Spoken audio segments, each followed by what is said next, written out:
In 1914, two ships entered the Antarctic carrying men who believed discipline could overpower nature.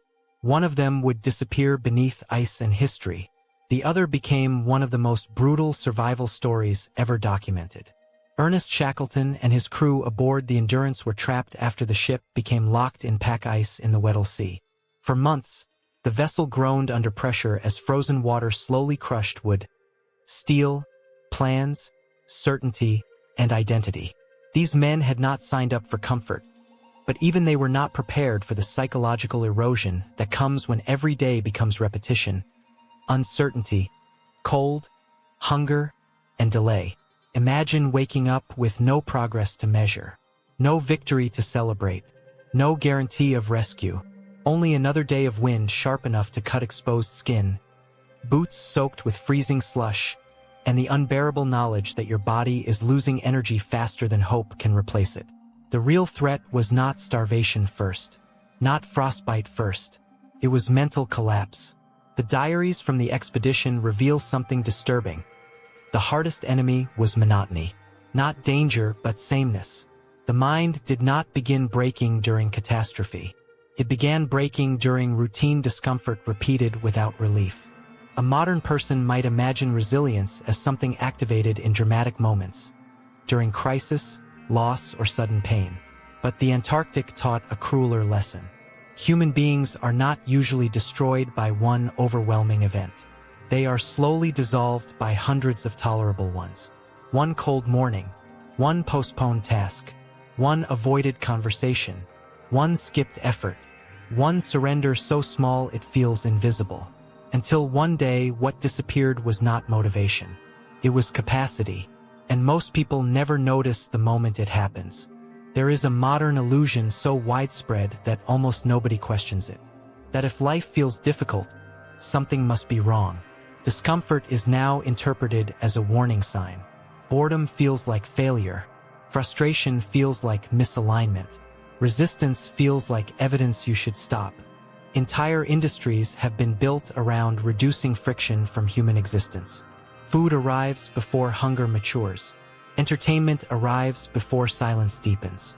Answers arrive before curiosity develops. Validation arrives before self-respect is earned. At first, this looks like progress. But remove enough friction from a system, and eventually you remove its ability to adapt. A muscle protected from load atrophies. An immune system isolated from challenge becomes hypersensitive. A mind never required to tolerate inconvenience begins treating minor resistance as threat. This is how fragility is manufactured, not dramatically but efficiently. Not through catastrophe but through optimization. A generation can become exhausted not because life became harder, but because their threshold for ordinary difficulty became lower. And this lowering happens invisibly. Nobody wakes up and says, "Today I will become less capable." Instead, they negotiate with themselves. Tomorrow instead of today. Comfort instead of uncertainty. Avoidance instead of exposure. Pleasure instead of effort. Small decisions, each individually harmless. Collectively architectural. Brick by brick, a softer prison is built. One with warm lighting, instant access, soft cushions, endless stimulation, and walls so comfortable they do not feel like walls at all. This is why some people feel deeply tired despite being physically safe. Their nervous system is not exhausted from overexertion. It is undertrained for reality. What most people call mental strength is misunderstood from the beginning. They imagine it as confidence, toughness, motivation, or emotional immunity. But none of those survive contact with repeated adversity unless something deeper has been built underneath. Mental strength is closer to tolerance than inspiration. Tolerance for boredom. Tolerance for uncertainty. Tolerance for delayed reward. Tolerance for internal discomfort without immediately trying to anesthetize it. This changes everything, because it means resilience is less about becoming extraordinary and more about increasing what you can remain inside without escaping. Can you remain inside confusion without demanding instant clarity? Can you remain inside effort without demanding immediate results? Can you remain inside emotional tension without reaching for distraction? These questions quietly determine the shape of an entire life. Some people spend years trying to redesign reality so they never have to feel resistance. Others gradually increase their ability to survive it. These two paths look similar at first. Both people may appear productive, ambitious, organized, functional. But under pressure, the difference becomes visible. One fractures when conditions become hostile. The other stabilizes, not because pain feels pleasant, not because difficulty disappears, but because their system has been calibrated by exposure. Soon, you will understand why so much of what feels like personal weakness is often just lack of exposure to controlled friction. Not a defect, a training deficit. And once you see this mechanism clearly, many of your daily choices will become impossible to interpret the same way again. In the late 1960s, American ethologist John B. Calhoun designed what looked, at first glance, like a paradise. Inside a carefully controlled enclosure, mice were given nearly everything a living organism could want. Food was unlimited. Water was abundant. Nesting material was available. Temperature was regulated. Predators were absent. Disease was minimized. Competition for basic resources was removed almost entirely. The environment was engineered to eliminate the ancient pressures that had shaped survival for millions of years.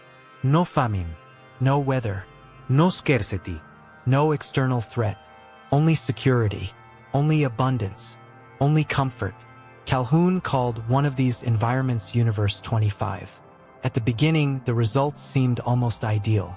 A small population of healthy mice entered the enclosure and began reproducing rapidly. Conditions were stable. Mortality was low. Population numbers expanded predictably.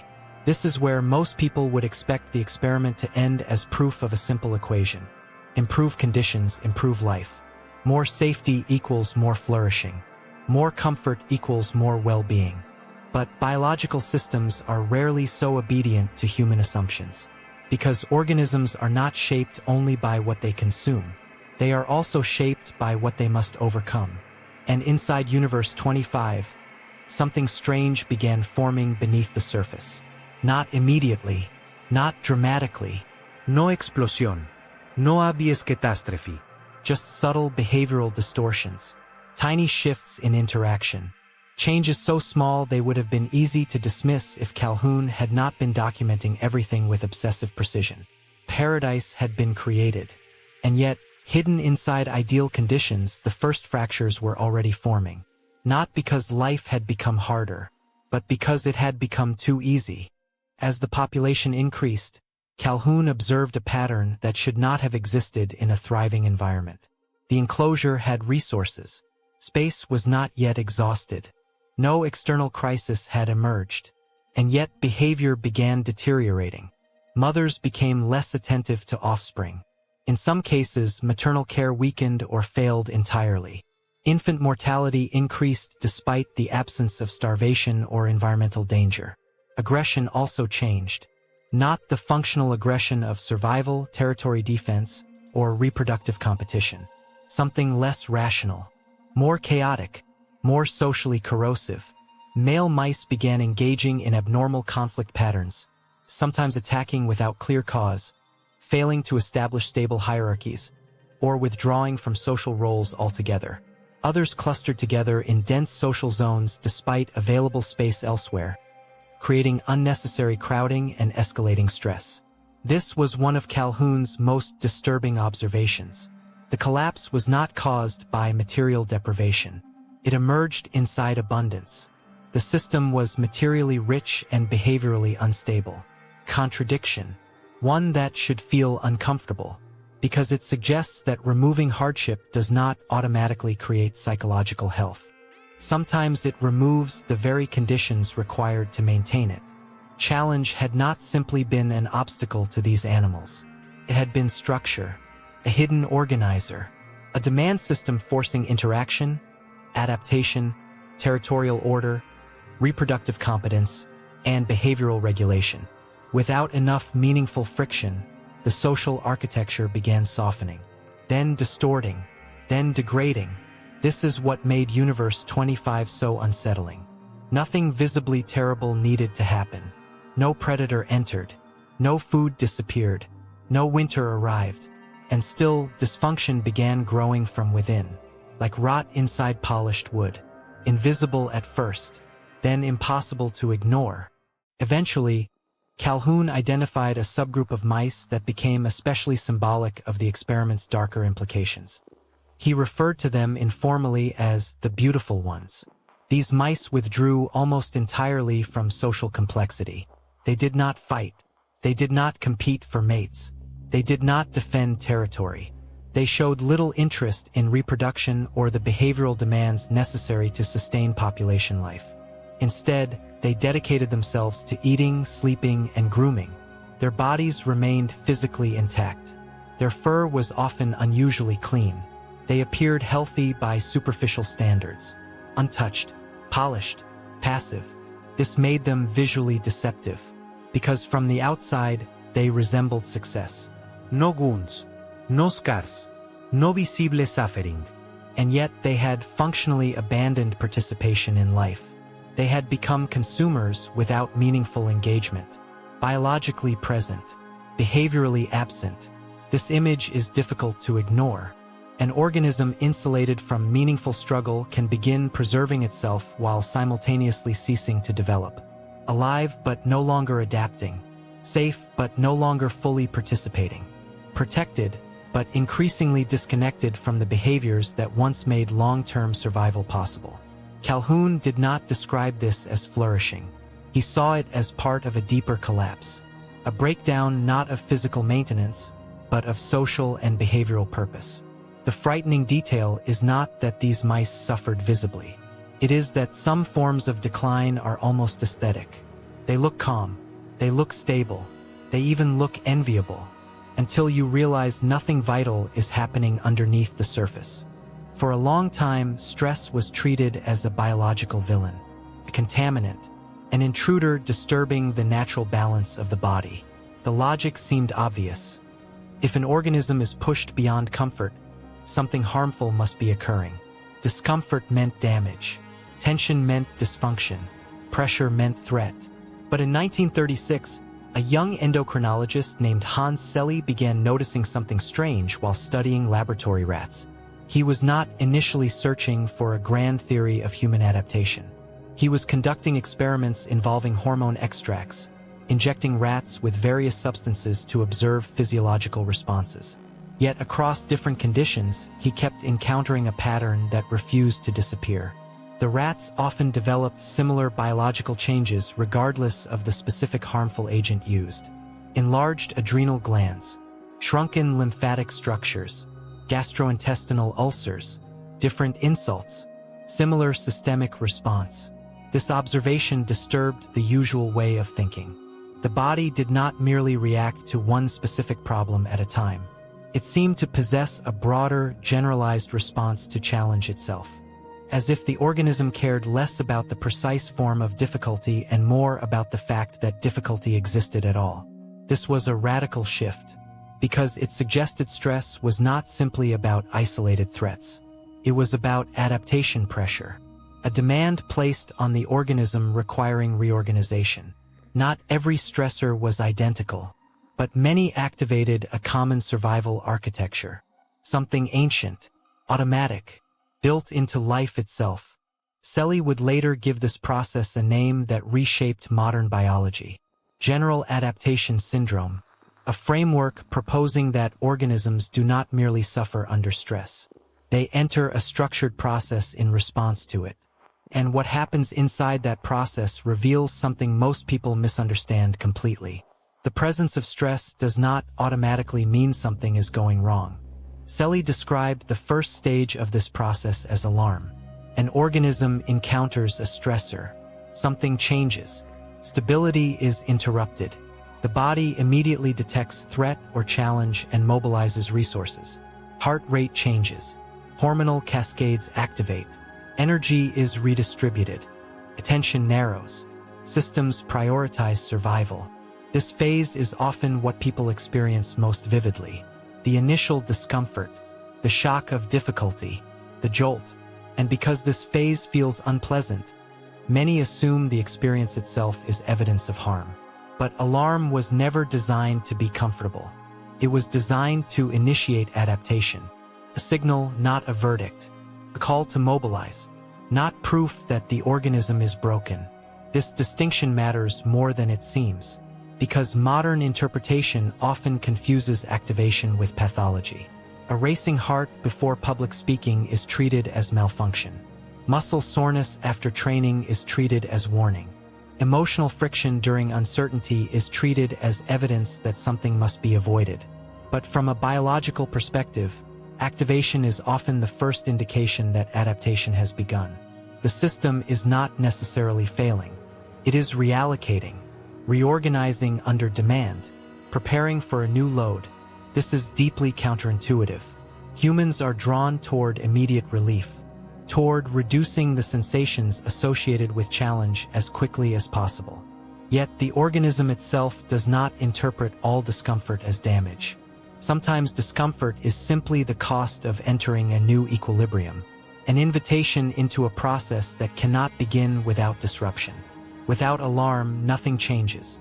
No recalibration, no strengthening, no expansion of capacity, only preservation of the current threshold. And thresholds left unchallenged rarely expand on their own. The second stage was what made Selye's model so important: resistance. If the organism survives the initial shock and the stressor continues at a manageable level, something remarkable happens. The body does not remain in chaos. It adapts. Internal systems begin stabilizing under the new demand. Hormonal patterns shift. Energy use becomes more efficient. Tolerance increases. What initially felt threatening becomes increasingly familiar. This is where adaptation actually lives.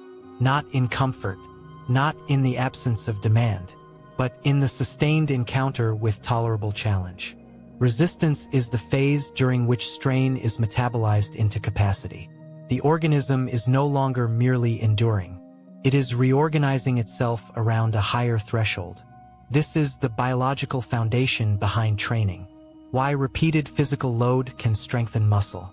Why repeated exposure can reduce fear response. Why unfamiliar tasks become normalized through repetition. What was once exhausting can become routine, not because reality changed, but because the organism changed. This is the crucial misunderstanding many people carry. They wait for challenge to feel natural before engaging with it. But nature does not work that way. Familiarity is often earned after repeated exposure, not before. Competence is usually the product of tolerated awkwardness. Stability is often built by surviving instability long enough for recalibration to occur. The resistance phase reveals an uncomfortable truth. The sensations people are most eager to escape are often the exact sensations surrounding growth. Not all strain is productive, but without some degree of sustained adaptive strain, capacity remains narrow. Potential remains theoretical, and the organism remains calibrated to a smaller version of reality. There is a dangerous misconception about surrender. People often imagine giving up as a dramatic event, a conscious declaration, a visible collapse, a moment of final defeat. But psychological surrender rarely arrives with ceremony. It begins much earlier, quietly, incrementally, as a learned conclusion. In 1967, psychologist Martin Seligman and his colleagues began conducting experiments that would later become some of the most influential and controversial in behavioral psychology. The initial setup was deceptively simple. Dogs were placed in harnesses and exposed to mild electric shocks under different conditions. Some animals could stop the shocks through specific actions. Their behavior still influenced outcomes. A relationship existed between effort and relief. But another group experienced something very different. They were exposed to shocks they could not control or escape. No action changed the result. No movement mattered. No strategy worked. The environment was communicating a brutal lesson. Your behavior is irrelevant. Your efforts are disconnected from consequence. This is psychologically corrosive in a way deeper than pain itself. Pain can be survived. Difficulty can be endured. Even stress can be metabolized when action retains meaning. But uncontrollability attacks something more foundational: agency, the organism's internal belief that action can alter reality.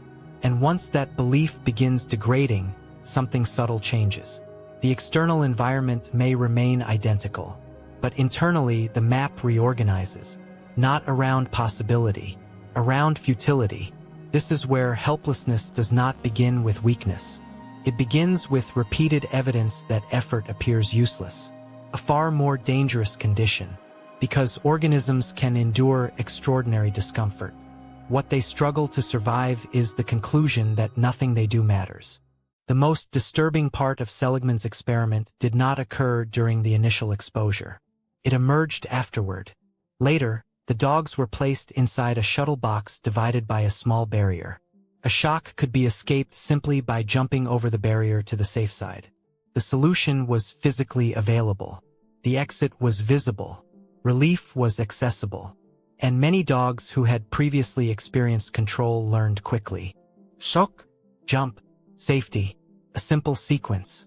But the dogs previously exposed to uncontrollable shocks often behaved differently. Instead of escaping, many remained passive. They whimpered.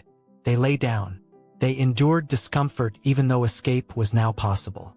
This is the image that transformed the experiment from laboratory observation into psychological revelation. The barrier was low. The body was capable. The path was open. But the behavior had changed. Not because the environment remained impossible, because the organism had learned impossibility. This distinction is devastating. Reality had changed. The dog's internal model had not. A new opportunity existed, but an old conclusion continued governing behavior. This is what learned helplessness means. Not an objective absence of options. A subjective conviction that options no longer matter. The prison is not always external. Sometimes it is predictive, built from previous failed interactions with reality. A mental expectation carried forward into new conditions. This explains why individuals can remain stuck inside circumstances that are no longer objectively closed. The door may already be open, but if repeated experience has taught the system that action is useless, movement itself begins feeling irrational. This mechanism extends far beyond laboratory settings.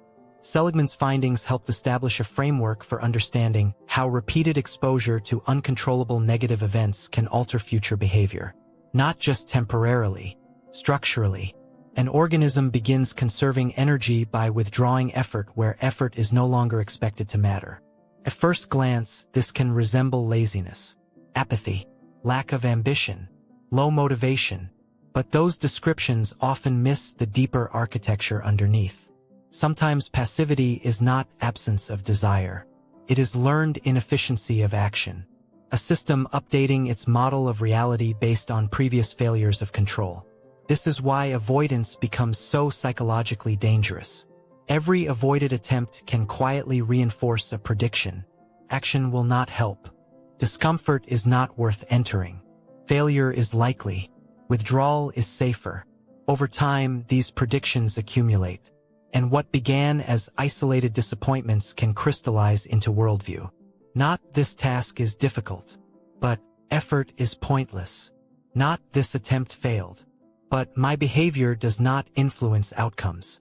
This is the shift from event interpretation to identity-level expectation. And once behavior is filtered through that lens, opportunities are not always recognized as opportunities. They are interpreted as probable repetitions of past futility. The person is no longer evaluating present reality accurately. They are reacting to historical conditioning. A past environment continues dictating present limits. Not because the limits are still real, but because the nervous system has become trained to expect them. If helplessness can be learned, then another possibility immediately emerges. The system is not fixed. Its limits are not carved into stone. Its responses are not purely inherited. They are shaped, dated, reinforced through interaction. This is where a far more constructive question appears. What happens when an organism is repeatedly exposed not to defeat, but to sustained cognitive demand? Not chaos, not random suffering, structured challenge, difficulty that requires adaptation. In 2000, neuroscientist Eleanor Maguire and her colleagues published a study that would become one of the most widely cited demonstrations of neuroplasticity in adult humans. Their subjects were London taxi drivers. At first glance, this may seem unremarkable, but becoming a licensed black cab driver in London is not ordinary. To qualify, candidates must complete an intensive training process known as the knowledge. This involves memorizing approximately 25,000 streets and thousands of landmarks across one of the most spatially complex cities in the world. Routes, connections, alternative paths, traffic patterns, geographic relationships, mental simulation under pressure. Years of repeated navigation practice. No shortcuts. No passive dependence. No simple memorization of isolated facts. This is an immersion into spatial complexity so demanding that many candidates spend several years training before qualifying. Their task is not merely to remember locations. It is to internalize a living map, a constantly manipulable representation of urban space. A brain-level demand repeated so often that it effectively becomes environmental pressure. This made taxi drivers ideal subjects for a deeper question. Not whether the brain can learn, that was already obvious, but whether prolonged effort could physically reshape the organ responsible for learning itself.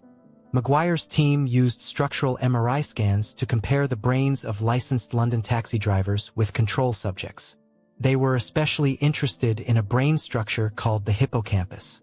This region plays a central role in memory formation and spatial navigation. Not abstractly, materially, it helps organisms orient themselves in space, encode relationships between locations, and mentally simulate routes through environments. The results were striking. Taxi drivers showed structural differences in hippocampal volume compared to non-drivers. Most notably, the posterior hippocampus was significantly larger. This was not metaphorical growth, not a poetic claim about mental expansion. It was measurable anatomical difference. Tissue, volume, physical alteration. The brain had changed, and the change was associated with prolonged engagement in an intensely demanding cognitive activity. This finding carried enormous implications, because it directly challenged an assumption many people quietly carry, that adulthood represents neurological finality, that after a certain age, cognitive architecture is mostly settled. Adaptation slows, plasticity fades, capacity becomes fixed. But these taxi drivers were evidence against that story. Repeated effort had not merely improved skill. It had left structural traces. Difficulty had become biology. The environment had entered the nervous system. This is one of the most consequential ideas in neuroscience. Experience is not only something you psychologically endure. It is something that physically participates in shaping the brain. Every repeated demand is, in some sense, instructional. Not all experiences leave identical marks, but repetition under meaningful load is rarely neutral. The nervous system is always listening, always updating, always asking a silent question: what kind of world should I prepare for? One detail from the study was especially revealing. The longer a driver had spent working as a taxi driver, the more pronounced certain hippocampal differences appeared to be. Time mattered, repetition mattered, exposure mattered. This is crucial, because it suggests transformation was not produced by isolated effort, not by occasional challenge, not by bursts of motivation, but by sustained engagement across years. A repeated relationship with cognitive friction. This is less emotionally satisfying than stories of instant change. But biologically, it is far more honest.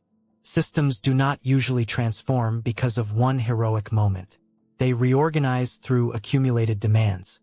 One route memorized, then another. One navigation problem solved, then thousands more. The brain receiving the same message again and again. Adapt here, expand here, allocate resources here. This is how effort becomes architecture. Not all change is visible in real time. This is why many people quit too early. They evaluate growth emotionally rather than structurally. If improvement is not immediately felt, They assume nothing is happening. But biological adaptation often occurs beneath conscious perception long before it becomes externally obvious. Silent remodeling, gradual recalibration, an invisible accumulation eventually crossing threshold into measurable difference. The London taxi drivers were not simply practicing a skill. They were participating in self-construction. Each repeated difficulty was a vote, a directional signal, a tiny instruction shaping future capacity. This is both empowering and deeply uncomfortable, because it means the brain is not waiting for your intentions. It is being shaped by whatever you repeatedly do, whether you chose that curriculum consciously or not. If repeated behavior shapes the nervous system, then one conclusion becomes unavoidable. Not all discomfort arrives as an unwanted intrusion. Some forms can be deliberately chosen, invited, entered voluntarily. This changes the psychological meaning of stress entirely, because there is a profound difference between suffering imposed from outside and hardship consciously selected. One is experienced as loss of control. The other can become an act of agency. This distinction sits at the center of one of the most unusual physiological case studies of the modern era. Wim Hof, a Dutch athlete known for repeated extreme cold exposure, became famous for feats that initially appeared almost theatrical. Long immersions in ice, endurance in freezing environments with minimal clothing, controlled breathing practices performed under physically stressful conditions. At first, these displays were often interpreted as anomalies, curiosities, atypical human extremes with limited scientific relevance. But the more attention his methods attracted, the more one question emerged. Was this merely an outlier performance, or evidence that deliberate training could influence systems long assumed to be largely automatic? The autonomic nervous system regulates processes many people imagine to be mostly outside conscious control. Heart rate shifts, stress responses, temperature regulation, inflammatory reactions, internal calibrations occurring beneath awareness. The prevailing assumption was straightforward. You can indirectly influence these systems, but direct modulation is extremely limited. Yet Hof's methods were forcing scientists to reconsider that boundary, not because comfort had improved his resilience, but because he repeatedly entered controlled discomfort on purpose. Cold as training environment, breath as regulatory tool, stress not avoided, but rehearsed. The body receiving a radically different message. This stimulus is difficult, but it is not necessarily dangerous. In 2014, researchers at Radboud University in the Netherlands designed a study to test whether these methods could be scientifically validated. The experiment moved beyond spectacle into measurable physiology. Participants were trained in a protocol based on Wim Hof's methods: breathing exercises, cold exposure, meditation-like focus, a combination designed to deliberately interact with stress physiology. After training, participants were administered endotoxin, a bacterial component commonly used in research to trigger a temporary immune response. This reliably induces symptoms resembling acute illness: fever, headache, shivering, inflammatory activation, a controlled biological challenge. The question was simple but radical. Could trained participants voluntarily influence their response? The findings were significant.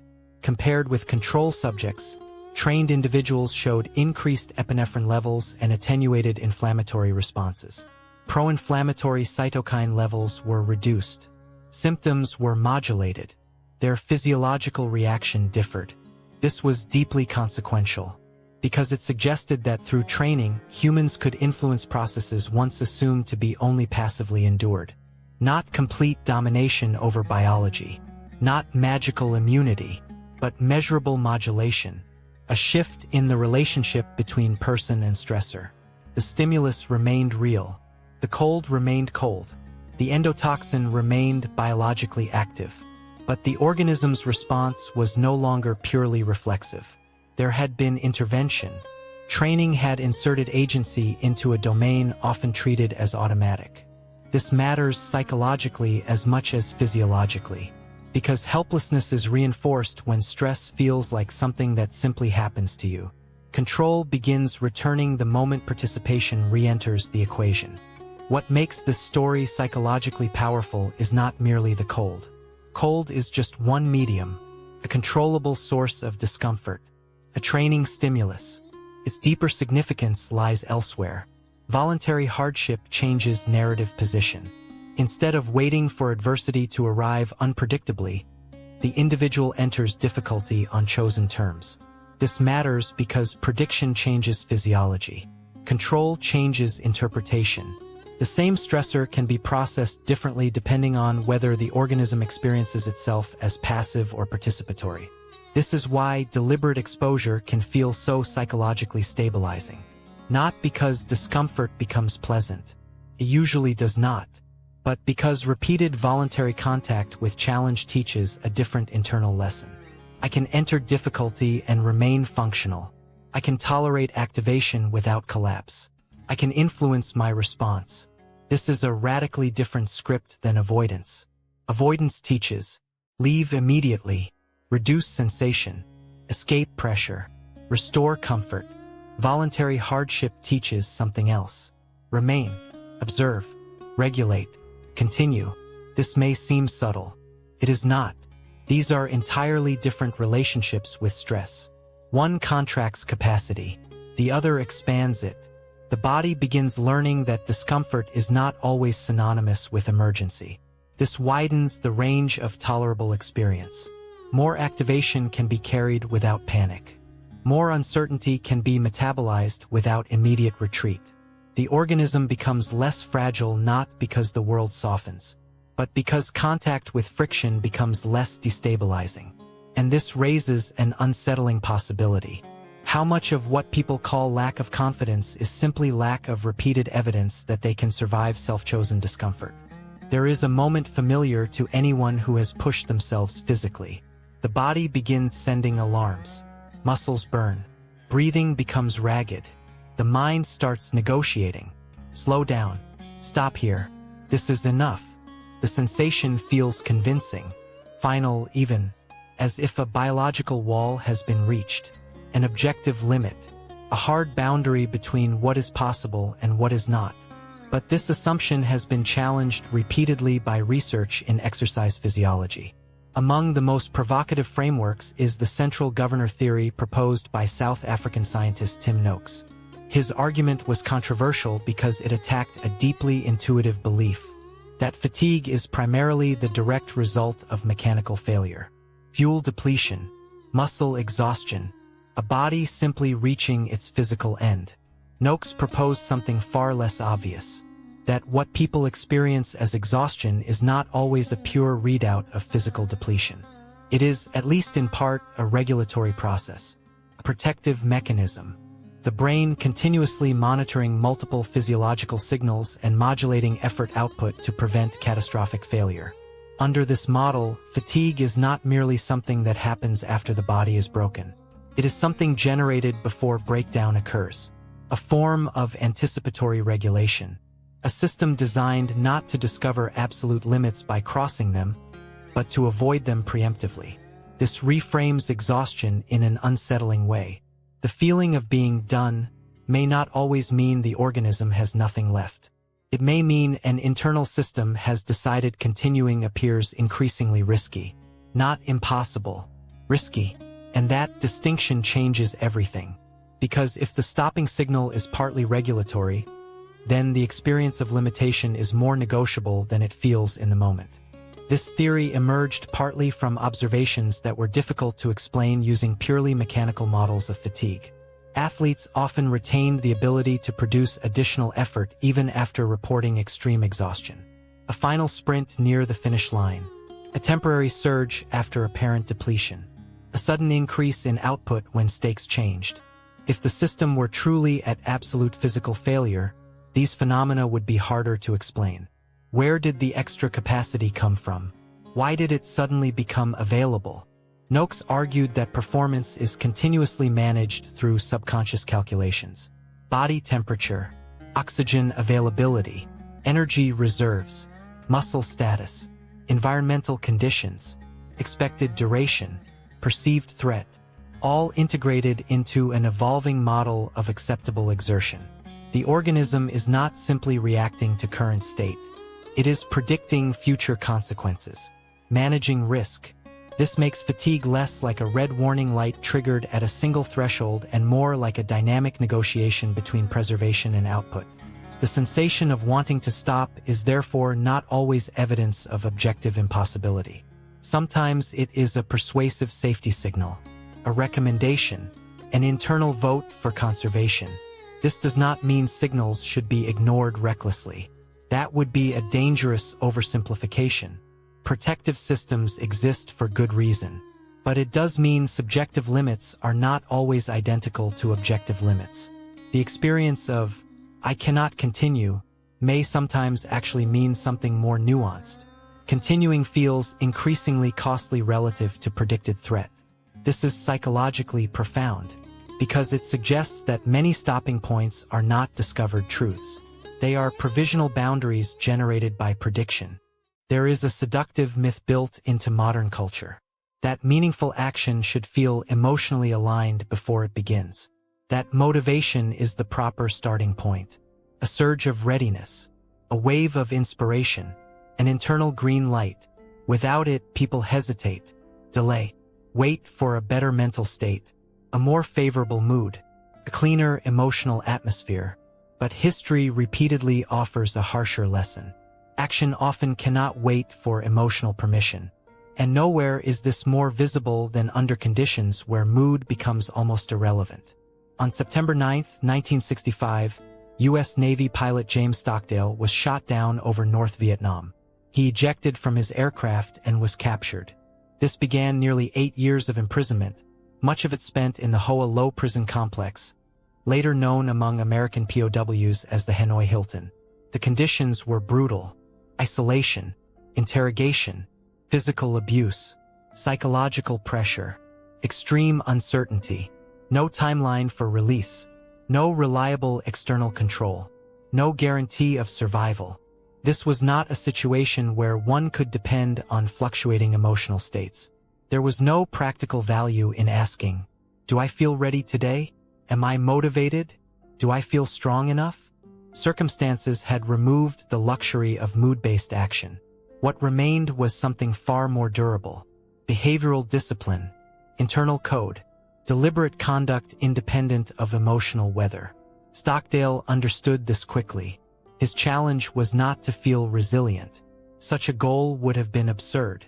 The challenge was to act according to principles even while emotionally destabilized, to maintain order where chaos was ambient, to preserve identity where conditions continuously tried to erode it. Under those constraints, discipline was no longer productivity advice. It became psychological survival technology. Stockdale later described one of the most important psychological distinctions of his captivity. He observed that prisoners who relied excessively on optimistic timelines often struggled most. Not because hope itself was harmful, but because hope attached to rigid expectation becomes psychologically dangerous. They would tell themselves, "We will be out by Christmas."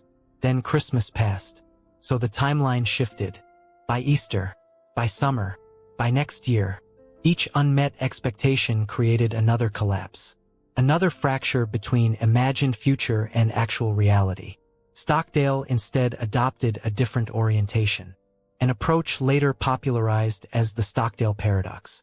Maintain faith that you will prevail in the end, but simultaneously confront the brutal facts of present reality without denial. No fantasy rescue. No emotional anesthesia through false certainty. Just contact with reality as it is. This is a form of discipline rarely discussed. Not discipline of schedule or productivity systems, but cognitive discipline. The refusal to let preferred narratives override actual conditions. This is profoundly stabilizing, because when energy is not spent defending illusions, more becomes available for useful adaptation. Reality becomes workable, not because it softens, because it is no longer being resisted at the level of perception. This is psychologically mature endurance. Mood says, "This is unbearable. This should not be happening." I cannot function here. Discipline answers differently. This is reality. Act accordingly. Preserve what can still be governed. Repeat. Under prolonged adversity, this orientation becomes a form of internal architecture, a way of preventing chaos from fully colonizing the mind. What people often call personality is, in many cases, accumulated behavior, not a fixed essence, not a hidden truth waiting to be discovered, but a pattern rehearsed so often it begins to feel like identity. Reliable, stable, obvious. Someone says, I am impatient, I lack discipline, I always procrastinate, as if these are permanent traits embedded at birth. But much of what feels like identity may be the result of repeated interaction with temptation, discomfort, reward, and delay.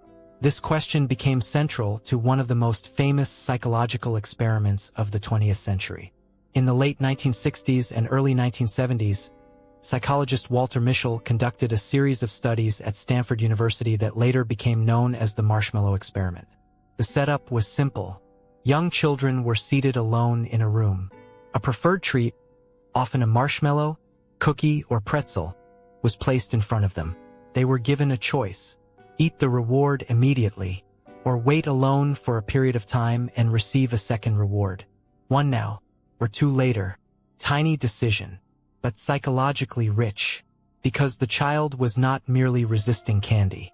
They were confronting an early form of friction, delay, impulse tension, immediate desire conflicting with future benefit, a miniature laboratory version of a universal human problem. The struggle was visible. Children covered their eyes, turned away, talked to themselves, invented distractions, moved physically away from temptation. These behaviors were revealing something profound.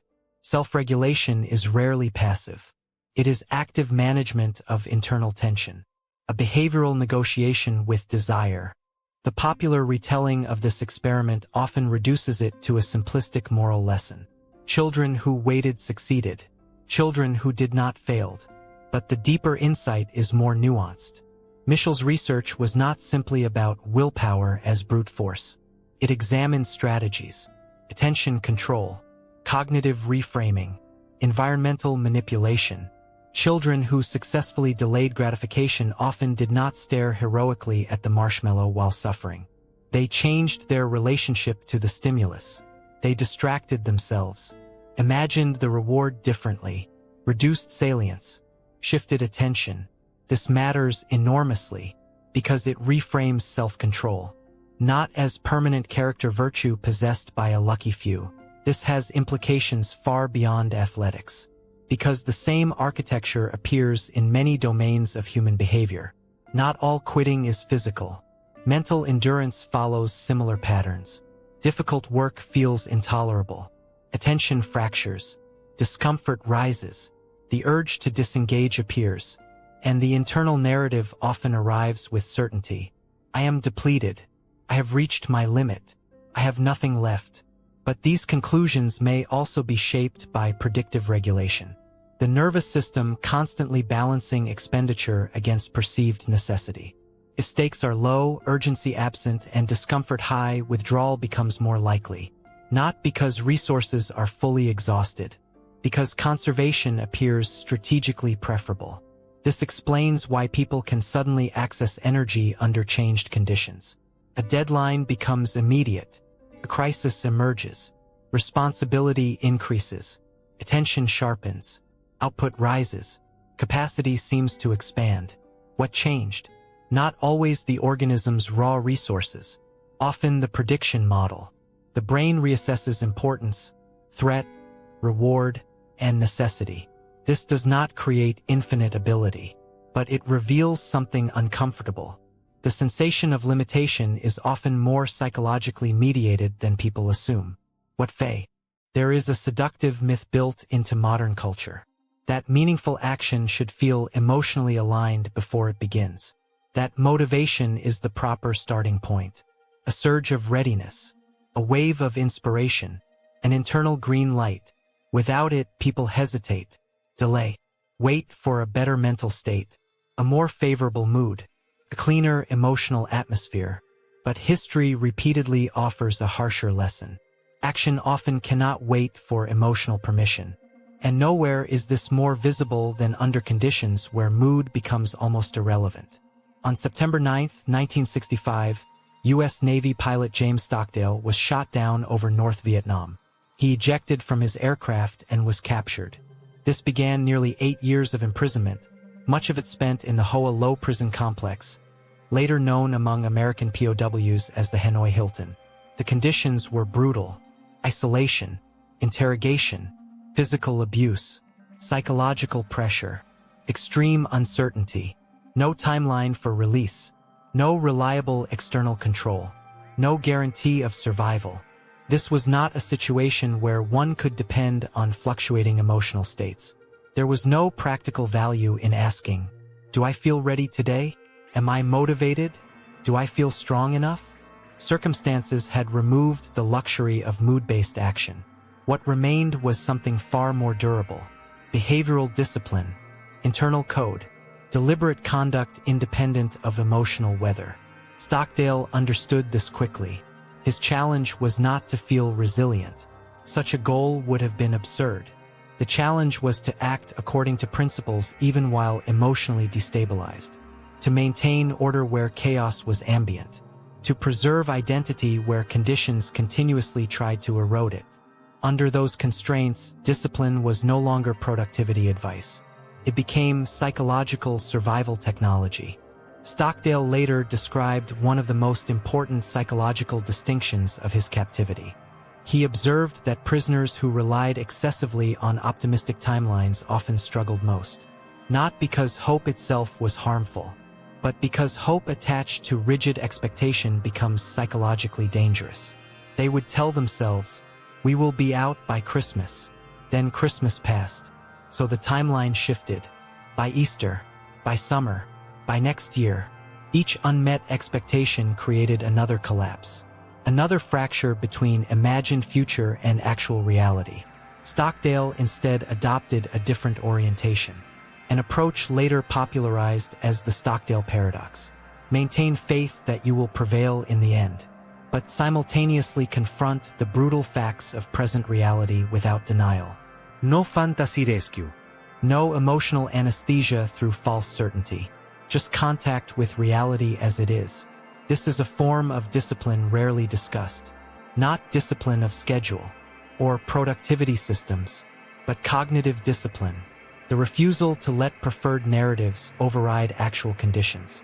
This is profoundly stabilizing, because when energy is not spent defending illusions, more becomes available for useful adaptation.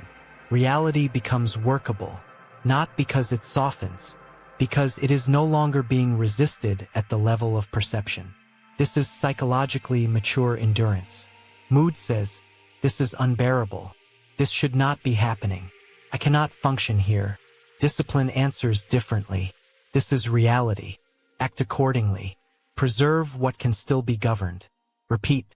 Under prolonged adversity, this orientation becomes a form of internal architecture, a way of preventing chaos from fully colonizing the mind.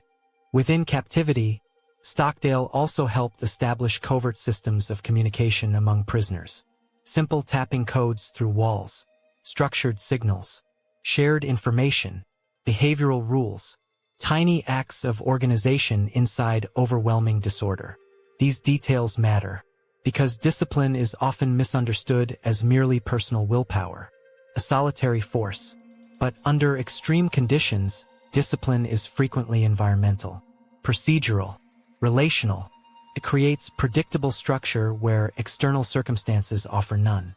The mind depends on this more than most people realize. Unstructured chaos accelerates psychological disintegration. Repeated rituals, codes, and procedures counteract that drift. They reduce cognitive entropy. They preserve continuity of identity. This is why disciplined behavior can feel stabilizing even in ordinary life. Not because routines are glamorous, but because repeated structure reduces decision volatility, creates behavioral continuity across fluctuating moods. Action no longer depends on emotional availability. This is one of the most underestimated advantages of discipline. It lowers the negotiation cost of action. The question is no longer, do I feel like doing this? The script has already been decided. Behavior proceeds. This conserves N. What people often call personality is, in many cases, accumulated behavior, not a fixed essence, not a hidden truth waiting to be discovered, but a pattern rehearsed so often it begins to feel like identity. Reliable, stable, obvious. Someone says, I am impatient, I lack discipline, I always procrastinate, as if these are permanent traits embedded at birth. But much of what feels like identity may be the result of repeated interaction with temptation, discomfort, reward, and delay. This question became central to one of the most famous psychological experiments of the 20th century. In the late 1960s and early 1970s, psychologist Walter Mischel conducted a series of studies at Stanford University that later became known as the marshmallow experiment. The setup was simple. Young children were seated alone in a room. A preferred treat, often a marshmallow, cookie, or pretzel, was placed in front of them. They were given a choice: eat the reward immediately, or wait alone for a period of time and receive a second reward. One now, or two later. Tiny decision, but psychologically rich, because the child was not merely resisting candy. They were confronting an early form of friction. Delay, impulse tension, immediate desire conflicting with future benefit. A miniature laboratory version of a universal human problem. The struggle was visible. Children covered their eyes, turned away, talked to themselves, invented distractions, moved physically away from temptation. These behaviors were revealing something profound. Self-regulation is rarely passive. It is active management of internal tension, a behavioral negotiation with desire. The popular retelling of this experiment often reduces it to a simplistic moral lesson. Children who waited succeeded. Children who did not failed. But the deeper insight is more nuanced. Mischel's research was not simply about willpower as brute force. It examined strategies, attention control, cognitive reframing, environmental manipulation. Children who successfully delayed gratification often did not stare heroically at the marshmallow while suffering. They changed their relationship to the stimulus. They distracted themselves, imagined the reward differently, reduced salience, shifted attention. This matters enormously because it reframes self-control, not as permanent character virtue possessed by a lucky few, but as process. Trainable interaction between impulse and management, a skill architecture. Later follow-up studies found correlations between delayed gratification and various future outcomes, though interpretations became more complex over time as researchers accounted for socioeconomic variables and environmental reliability. Still, one finding remained psychologically meaningful. The ability to tolerate temporary discomfort in service of later benefit appears deeply consequential. This is not just about dessert. It is about friction tolerance, the capacity to remain inside minor deprivation without immediate resolution, to experience wanting without compulsory consumption, to delay closure, to resist the tyranny of immediate relief. Modern environments continuously attack this capacity. Instant entertainment, Instant stimulation, instant purchase, instant distraction. minimal delay between urge and satisfaction. This trains a different nervous system, one increasingly unfamiliar with waiting. And what is impatience at scale, if not reduced tolerance for unmet desire? This is where identity begins to quietly form, not in grand declarations, not in dramatic reinventions, but in micro-decisions repeated under tension. A person repeatedly chooses what is easy. Pattern forms. Immediate relief becomes familiar, expected, preferred. Another person repeatedly practices small delays, small tolerances, minor acts of restraint. A different pattern forms. Neither transformation feels cinematic. Both are incremental, but repetition is accumulative. The nervous system learns from what is consistently reinforced. Urge followed immediately by reward teaches one lesson. Urge tolerated without immediate resolution teaches another. Over time, these lessons stop feeling like behaviors. They start feeling like self. This is how identity often solidifies, not through philosophy, through repetition under friction. Someone becomes disciplined, not because they once made a dramatic decision, but because enough repetitions gradually made delayed action more normal than impulsive action. The behavior becomes less effortful, more automatic, a new baseline. This is often misunderstood as natural temperament. It is frequently trained familiarity. This should be both hopeful and unsettling. Hopeful because identity is less static than it appears. Unsettling because your current tendencies may be less who you are. Most people imagine collapse as something dramatic, a breakdown, crisis, a visible moment where everything suddenly falls apart. But psychological erosion is usually quieter than that. More administrative, more boring. 1,000 small permissions granted to comfort. 1,000 moments where friction appears and is immediately neutralized. Not because the person is weak in any obvious sense, but because the environment increasingly makes resistance optional. You can avoid boredom instantly, avoid silence instantly, avoid effort instantly, avoid uncertainty instantly. At nearly every moment, there is a softer substitute available. This changes people, not through catastrophe, through calibration. The nervous system adapts to what is normal. And if normal becomes constant emotional smoothing, then even minor resistance begins to feel disproportionate. A delayed text feels intolerable. A difficult conversation feels exhausting. A demanding project feels overwhelming. A moment of loneliness feels like emergency. This is not because life became objectively harder. It is often because your threshold became lower. Fragility is rarely announced. It accumulates invisibly, one avoided discomfort at a time. This is what makes it dangerous. People often do not notice deterioration while it is happening, because each accommodation feels rational, harmless, earned, understandable. The system weakens politely, without alarm, without spectacle, until one day reality asks for more than your current tolerance can provide. And suddenly the cost of years of avoidance becomes visible all at once. There is another cost rarely discussed. Comfort not only changes tolerance, it changes perception. A person repeatedly protected from manageable difficulty can begin to interpret ordinary challenge as threat. This is subtle, but profound. The external event may be neutral. A deadline, feedback, conflict, waiting, uncertainty, but interpretation determines experience. And a system unfamiliar with friction often overestimates danger. This creates distorted internal signaling. Anticipation becomes anxiety. Effort becomes burden. Temporary discomfort becomes evidence that something is wrong. This is one of the most expensive cognitive errors a person can make. Misreading growth conditions as damage. Confusing activation with harm. Interpreting resistance as proof of unsuitability.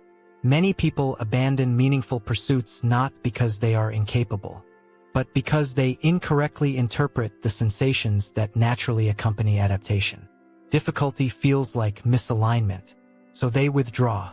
Yet many worthwhile transformations are metabolically and psychologically uncomfortable. Learning is uncomfortable. Honesty is uncomfortable. Responsibility is uncomfortable. Change is uncomfortable. Grief is uncomfortable. Mastery is uncomfortable. To demand permanent comfort while pursuing meaningful development is to demand incompatible conditions. A contradiction disguised as preference. This is why the question is not whether discomfort will appear. It is guaranteed. The real question is whether you will continue interpreting necessary friction as a signal to retreat, or finally recognize it as the cost of becoming more capable than your current habits allow. The uncomfortable truth is that capacity is not usually discovered in moments of preference. It is discovered in moments where preference is irrelevant. When mood is poor, conditions are imperfect, energy is incomplete, and action still proceeds. This is where people encounter themselves most honestly. Not in aspiration, not in fantasy, not in self-description. in behavior under friction, because behavior reveals hierarchy. What is tolerated? What is escaped? What is prioritized? What is abandoned? Identity sounds abstract until pressure is introduced. Then it becomes visible. Pressure exposes architecture. You discover what your systems are actually built to handle, not what you claim to value, what you have conditioned yourself to sustain. This is why repeated exposure to manageable hardship is not punishment. It is diagnostic, a form of contact with reality, a way of updating self-knowledge through experience rather than narrative. Many people are operating on outdated internal models. They believe themselves incapable of tolerating things they have simply not practiced tolerating. Not weakness, underexposure. A range never tested appears non-existent, but unused capacity remains invisible until demanded. This means a strange possibility is always present. Mucho.